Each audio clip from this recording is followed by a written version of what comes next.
ಎಲ್ಲರಿಗೂ ನಮಸ್ಕಾರ. ಮಂಜುಶ್ರೀ ಕೈ ರುಚಿಗೆ ಸ್ವಾಗತ. ಇವತ್ತು ನಾನು ಹೋಟೆಲ್ಗಳಲ್ಲೆಲ್ಲ ಮಾಡುವಂತಹ ತುಂಬ ಫೇಮಸ್ ಆದಂತಹ ಪನ್ನೀರ್ ಸಿಜ್ವಾನ್ ಫ್ರೈಡ್ ರೈಸನ್ನು ಹೇಗೆ ಮಾಡೋದು ಅಂತ ತೋರಿಸ್ತಾ ಇದ್ದೀನಿ. ಅದು ಕೂಡ ಮನೆಯಲ್ಲಿಯೇ ಸಾಸನ್ನು ಮಾಡಿಕೊಂಡು ಹೇಗೆ ಮಾಡೋದು ಬನ್ನಿ ನೋಡೋಣ. ಮೊದಲಿಗೆ ಸಾಸನ್ನು ಹೇಗೆ ಮಾಡೋದು ಅಂತ ತೋರಿಸ್ತೀನಿ. ಇಲ್ಲಿ ನಾನು ಬ್ಯಾಡಗಿ ಮೆಣಸನ್ನು ಉಪಯೋಗಿಸಿದ್ದೀನಿ, ಹಾಗೆ ಟೊಮೆಟೊವನ್ನು ಹಾಕ್ಕೊಂಡಿದ್ದೀನಿ.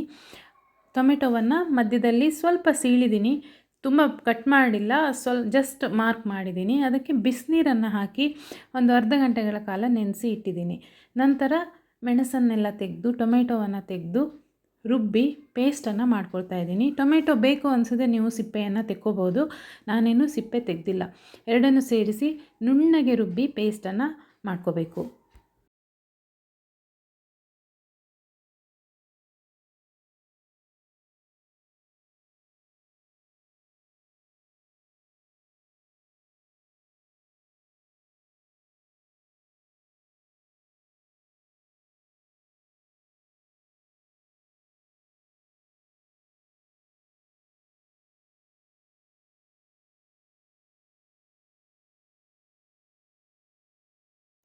ಈಗ ಎಣ್ಣೆಯನ್ನು ಬಿಸಿ ಮಾಡಬೇಕು. ಎಣ್ಣೆ ಸ್ವಲ್ಪ ಜಾಸ್ತಿ ಬೇಕಾಗುತ್ತೆ. ನೀವು ಈ ಸಾಸನ್ನು ಫ್ರಿಜ್ನಲ್ಲಿ ಇಟ್ಕೋಬೋದು, ಹೊರಗಡೆ ಕೂಡ ಸ್ವಲ್ಪ ಸಮಯಗಳವರೆಗೆ ಇಟ್ಕೋಬೋದು. ಇಲ್ಲಿ ನಾನು ಶುಂಠಿ ಬೆಳ್ಳುಳ್ಳಿಯನ್ನು ಸಣ್ಣದಾಗಿ ಹೆಚ್ಚಿ ಹಾಕ್ಕೊಂಡಿದ್ದೀನಿ. ಬೆಳ್ಳುಳ್ಳಿ ಸ್ವಲ್ಪ ಜಾಸ್ತಿ ಬೇಕು, ಶುಂಠಿ ಸ್ವಲ್ಪ ಕಮ್ಮಿ ಹಾಕಿದ್ರೂ ನಡೆಯುತ್ತೆ. ಬೆಳ್ಳುಳ್ಳಿ ಇದಕ್ಕೆ ಮೇನ್ ಫ್ಲೇವರ್ ಅಂತ ಕೊಡೋದೇ ಬೆಳ್ಳುಳ್ಳಿ. ಇದನ್ನು ಸ್ವಲ್ಪ ಹುರಿದ ಮೇಲೆ ನಾವು ರುಬ್ಬಿದಂತಹ ಪೇಸ್ಟನ್ನು, ಚಿಲ್ಲಿ ಪೇಸ್ಟನ್ನು ಇದಕ್ಕೆ ಹಾಕ್ಕೋಬೇಕು. ಚೆನ್ನಾಗಿ ಮಿಶ್ರ ಮಾಡಬೇಕು. ಎಷ್ಟು ಚಂದದ ಕಲರ್ ಇದೆ ನೋಡಿ. ಬ್ಯಾಡಗಿ ಮೆಣಸನ್ನು ಉಪಯೋಗ ಮಾಡಿದ್ರೆ ಅಥವಾ ಕಾಶ್ಮೀರಿ ರೆಡ್ ಚಿಲ್ಲಿಯನ್ನು ಉಪಯೋಗ ಮಾಡಿದ್ರೆ ನಿಮಗೆ ಈ ಕಲರ್ ಬರುತ್ತೆ. ಚೆನ್ನಾಗಿ ಕುದಿಸ್ಬೇಕು.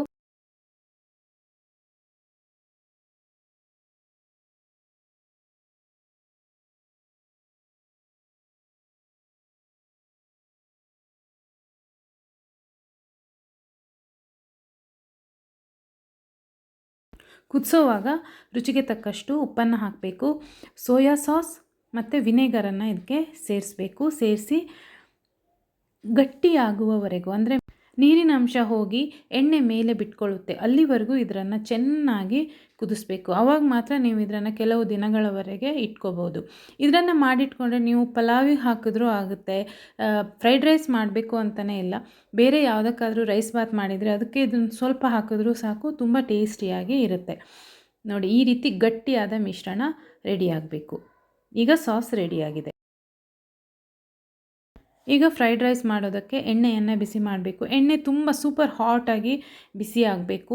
ಫ್ರೈಡ್ ರೈಸ್ ಯಾವಾಗಲೂ ಹಾಗೆ ತುಂಬ ಎಣ್ಣೆ ಬಿಸಿಯಾಗಿರುತ್ತೆ, ಕಡಾಯಿ ಬಿಸಿಯಾಗಿರುತ್ತೆ. ಅದೇ ರೀತಿಯಲ್ಲಿ ಎಣ್ಣೆಯನ್ನು ತುಂಬ ಬಿಸಿ ಮಾಡ್ಕೋಬೇಕು. ನಂತರ ಶುಂಠಿ ಬೆಳ್ಳುಳ್ಳಿಯನ್ನು ಇಲ್ಲಿ ಹಾಕಬೇಕು. ಇಲ್ಲೂ ಕೂಡ ಶುಂಠಿ ಬೆಳ್ಳುಳ್ಳಿ ಸಣ್ಣದಾಗಿ ಹೆಚ್ಚಿರಬೇಕು, ಪೇಸ್ಟನ್ನು ಹಾಕೋಬಾರ್ದು. ಸಣ್ಣದಾಗಿ ಹೆಚ್ಚಿರಬೇಕು, ಬೆಳ್ಳುಳ್ಳಿ ಸ್ವಲ್ಪ ಜಾಸ್ತಿ ಇರಬೇಕು. ನಂತರ ಈರುಳ್ಳಿ ಕೂಡ ಸಣ್ಣದಾಗಿ ಹೆಚ್ಚಿರಬೇಕು, ಅದನ್ನು ಹಾಕಬೇಕು. ಹಾಗೆ ವೆಜಿಟೇಬಲ್ಸ್ ಅದು ಕೂಡ ಸಣ್ಣದಾಗಿ ಹೆಚ್ಚಿರುವಂತಹ ಬೀನ್ಸ್, ಕ್ಯಾಪ್ಸಿಕಮ್, ಕ್ಯಾರೆಟನ್ನು ನಾನಿಲ್ಲಿ ತೊಗೊಂಡಿದ್ದೀನಿ. ನಿಮಗೆ ಬೇಕು ಅನಿಸಿದ್ರೆ ಕ್ಯಾಬೇಜನ್ನು ಕೂಡ ಹಾಕ್ಕೋಬೋದು. ಚೆನ್ನಾಗಿ ಮಿಶ್ರ ಮಾಡಿ ಬೇಯಿಸಬೇಕು. ಹೈ ಫ್ಲೇಮಲ್ಲಿ ಬೇಯಿಸಬೇಕು, ಲೋ ಫ್ಲೇಮಲ್ಲಿ ಬೇಯಿಸಬಾರ್ದು. ಹೈ ಫ್ಲೇಮಲ್ಲೇ ನೀವು ತರಕಾರಿಗಳನ್ನು ಫ್ರೈ ಮಾಡಬೇಕು. ತರಕಾರಿಗಳು ತುಂಬ ಬೇಯೋದು ಬೇಡ, ಸ್ವಲ್ಪ ಕ್ರಂಚಿ ಇದ್ದರೆ ಚೆನ್ನಾಗಿರುತ್ತೆ. ಈಗ ನೀವು ಇದಕ್ಕೆ ಸ್ವಲ್ಪ ಸೋಯಾ ಸಾಸನ್ನು ಹಾಕೋಬೇಕು. ಹಾಗೆ ಸ್ವಲ್ಪ ವಿನೆಗರನ್ನು ಕೂಡ ಇಲ್ಲಿ ಬಳಸ್ತಾ ಇದ್ದೀನಿ. ಈ ಹಂತದಲ್ಲಿ ಕೂಡ ನೀವು ಟೊಮೆಟೊ ಸಾಸನ್ನು ಹಾಕೋಬೋದು. ನಾನು ಶೆಜ್ವಾನ್ ಸಾಸ್ ಮಾಡುವಾಗ ಟೊಮೆಟೊವನ್ನು ಹಾಕಿರೋದ್ರಿಂದ ನಾನು ಇಲ್ಲಿ ಮತ್ತೆ ಟೊಮೆಟೊ ಸಾಸನ್ನು ಉಪಯೋಗ ಮಾಡೋದಿಲ್ಲ. ಈಗ ಸಣ್ಣದಾಗಿ ಹೆಚ್ಚಿರುವಂತಹ ಪನ್ನೀರನ್ನು ಹಾಕಬೇಕು. ನಾವು ಮಾಡ್ತಾ ಇರೋದು paneer fried rice, schezwan paneer fried rice. ಅದಕ್ಕೆ ಪನ್ನೀರ್ ಹಾಕ್ಕೊಳ್ಳೇಬೇಕು.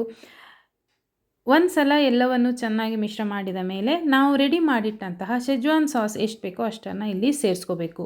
ಅನ್ನ ನೀವು ಎಷ್ಟು ಮಾಡ್ಕೊಂಡಿರ್ತೀರೋ ಆ ಪ್ರಮಾಣಕ್ಕೆ ನೀವು ಶೆಜ್ವಾನ್ ಸಾಸನ್ನು ಇಲ್ಲಿ ಸೇರಿಸ್ಬೇಕು. ಖಾರ ಜಾಸ್ತಿ ಬೇಕು ಅನ್ನೋರು ಸ್ವಲ್ಪ ಜಾಸ್ತಿ ಹಾಕ್ಕೋಬೋದು. ಈಗ ಉದುರುದುರಾಗಿ ಮಾಡಿದಂತಹ ಅನ್ನವನ್ನು ಇಲ್ಲಿ ಸೇರಿಸ್ಬೇಕು. ಬಾಸ್ಮತಿ ಅಕ್ಕಿಯನ್ನು ಸೇರಿಸಿದ್ರೆ ತುಂಬ ಚೆನ್ನಾಗಿರುತ್ತೆ. ಬಾಸ್ಮತಿ ಅನ್ನವನ್ನು ನೀವಿಲ್ಲಿ ಸೇರಿಸ್ಬೇಕು, ಉದುರುದುರಾಗಿ ಇರಬೇಕು. ಹಾಗೆ ಎಷ್ಟು ರುಚಿಗೆ ಎಷ್ಟು ಉಪ್ಪು ಬೇಕು. ನಾವು ಸಾಸಿಗೂ ಹಾಕಿದ್ದೀವಿ, ವೆಜಿಟೇಬಲ್ ಫ್ರೈ ಮಾಡುವಾಗಲೂ ಕೂಡ ಸ್ವಲ್ಪ ಸೇರಿಸ್ಕೊಂಡಿದ್ದೀವಿ. ಅದಕ್ಕೋಸ್ಕರ ಉಪ್ಪು ಎಷ್ಟು ಬೇಕೋ, ಅನ್ನಕ್ಕೆ ಎಷ್ಟು ಬೇಕೋ ಅಷ್ಟನ್ನು ನೀವಿಲ್ಲಿ ಸೇರಿಸ್ಕೊಂಡು ಚೆನ್ನಾಗಿ ಮಿಶ್ರ ಮಾಡಿದರೆ ರುಚಿಯಾದಂತಹ ಹೋಟೆಲ್ಗಳಲ್ಲೆಲ್ಲ ಮಾಡುವಂತಹ paneer Schezwan fried rice ready. ಮಕ್ಕಳಿಗಂತೂ ಇದು ತುಂಬ ಇಷ್ಟ ಆಗುತ್ತೆ, ದೊಡ್ಡವರಿಗೂ ಕೂಡ ತುಂಬ ಚೆನ್ನಾಗಿರುತ್ತೆ. ನೀವು ಮಾಡ್ಕೊಳ್ಳಿ, ನನಗೆ ಫೀಡ್ಬ್ಯಾಕನ್ನು ಹೇಳಿ. ವಿಡಿಯೋ ಇಷ್ಟ ಆಗಿದ್ದರೆ ಪ್ಲೀಸ್ ಲೈಕ್ ಮತ್ತು ಕಮೆಂಟ್ ಮಾಡಿ, ಹಾಗೆ ಹೆಚ್ಚು ಹೆಚ್ಚು ಶೇರ್ ಮಾಡಿ. ನನ್ನ ಚಾನೆಲ್ನ ಸಬ್ಸ್ಕ್ರೈಬ್ ಮಾಡ್ಕೊಳ್ಳಿ. ಸಬ್ಸ್ಕ್ರೈಬ್ ಮಾಡಿಕೊಂಡ್ರೆ ನಾನು ಹಾಕೋ ಎಲ್ಲ ರೆಸಿಪಿಗಳ ಅಪ್ಡೇಟ್ ನಿಮಗೆ ಸಿಗುತ್ತೆ, ನೋಡ್ಕೋಬೋದು ಹಾಗೆ ಮಾಡ್ಕೋಬೋದು. Thank you.